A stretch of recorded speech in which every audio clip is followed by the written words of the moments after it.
आज के वीडियो में हम यहाँ पे ब्लू स्टार के Q1 के रिजल्ट को डिस्कस करने वाले हैं।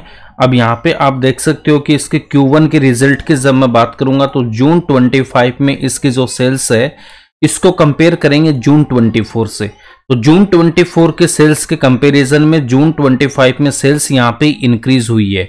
उसके बाद मैं यहाँ पे प्रॉफिट की बात करता हूँ, ऑपरेटिंग प्रॉफिट तो 238 करोड़ था जून 24 में और अभी आया है आपके पास में 200 करोड़। तो इसका मतलब क्या है, यहाँ पे थोड़ा सा ऑपरेटिंग प्रॉफिट कम हुआ। ये ऑपरेटिंग प्रॉफिट कम क्यों हुआ है, जब मैं यहाँ पे देखता हूं तो मटेरियल कॉस्ट जून 24 में कितना था 76%, यहाँ पे कितना 77%। तो 2% तो यहाँ पे हमारे पास में 1% तो क्या हो गया, मटेरियल कॉस्ट इंक्रीज हो गया।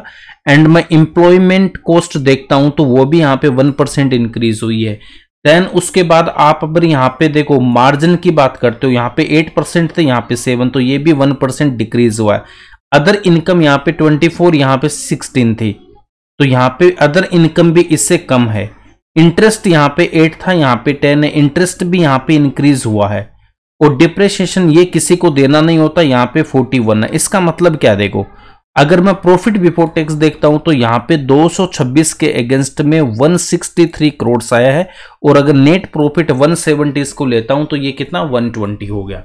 अब आपको ऐसा लग रहा है नेट प्रॉफिट अगर मैं देखता हूं तो काफी यहां से कम आपको दिखाई दे रहा है, 1670 के अगेंस्ट में 120 आ रहा है। और यहाँ पे जब ऑपरेटिंग प्रॉफिट में देखता हूं तो इतना डिफरेंस है क्या मेरे पास, यहाँ पे इतना डिफरेंस यहाँ पे नहीं है। इसका मतलब क्या है, देखो सेल्स मेरी इंक्रीज हुई है, यस इंक्रीज हुई है। अब यहाँ पे ये कम क्यों हो गया, एक्सपेंशन ज्यादा हो इसलिए मटेरियल कॉस्ट इंक्रीज हो गई, एम्प्लॉय कॉस्ट इंक्रीज हो गई, मार्जिन मेरे डिक्रीज हो गए, अदर इनकम भी सेम क्वार्टर के कंपैरिजन में कम है, इंटरेस्ट भी ज्यादा पे किया है, और डिप्रिसिएशन ये किसी को देना नहीं होता वो भी इसके कंपैरिजन में ज्यादा है। इसका मतलब क्या है कि ऑपरेटर चाहता है कि ये स्टॉक, देखो रेवेन्यू के बेस पे कोई दिक्कत नहीं है, रेवेन्यू इंक्रीज हुआ है तो ओवर द पीरियड जब ये सारी चीजें ठीक होगी तो ये प्रॉफिट ये ज्यादा ही आएगा। तो रेवेन्यू इंक्रीज हो रहा तो हमें ज्यादा दिमाग लगाना नहीं चाहिए। सारी चीजें ब्लू स्टार जैसी एक स्ट्रॉन्ग कंपनी है तो इनमें फिर दिक्कत नहीं होती है। अगर इस टाइप का रिजल्ट आता है तो वो हमारे लिए एक अपॉर्चुनिटी होती है।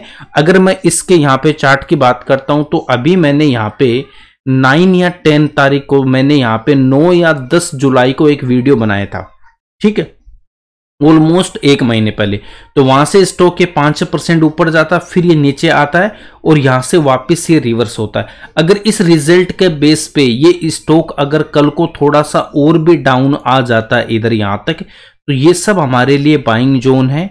ऐसे करके इसको जाना ऊपर ही है। अगर यहां तक भी आ रहा तो ये पूरा का पूरा हमारा बाइंग जोन है।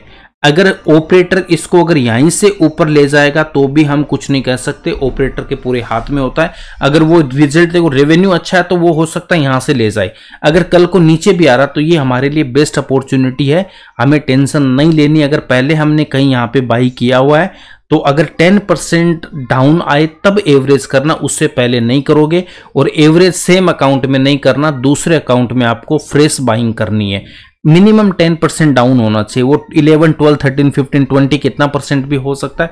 अगर आपने कहीं पे बाइंग की हुई है इस स्टॉक में 10% से ज्यादा अगर है, अगर आपके पास और पैसा है 3% एक स्टॉक में लगाना है और 3% आप और लगा सकते हो नेक्स्ट ट्रेड के लिए, है ना। तो पूरा पैसा किसी भी सिंगल स्टॉक में नहीं लगाना चाहिए, 5-6% से ज्यादा अपने पोर्टफोलियो का सिंगल स्टॉक में नहीं लगाना चाहिए।